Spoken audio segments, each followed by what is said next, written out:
أعوذ بالله من الشيطان الرجيم. بسم الله الرحمن الرحيم. لن تنالوا البر حتى تنفقوا مما تحبون وما تنفقوا من شيء فإن الله به عليم.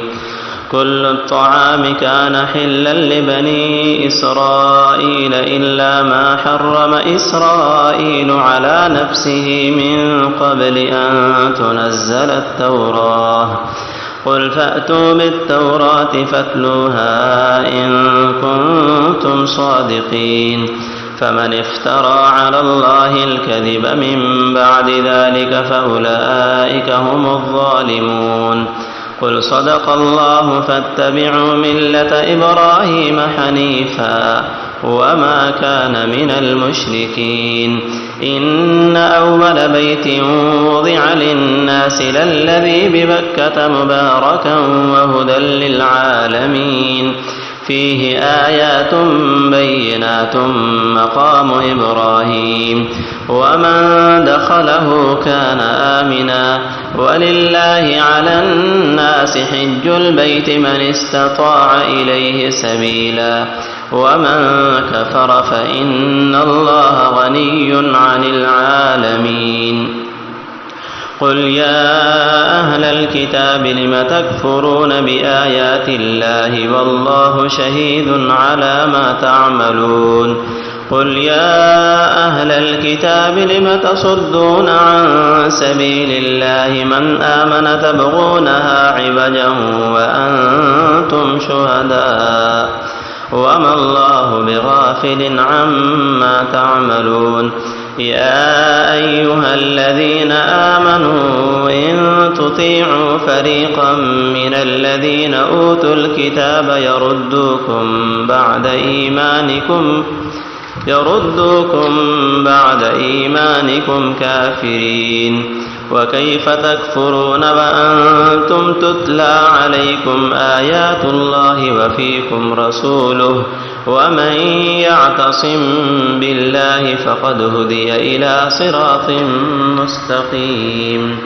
يا أيها الذين آمنوا اتقوا الله حق تقاته ولا تموتن إلا وأنتم مسلمون.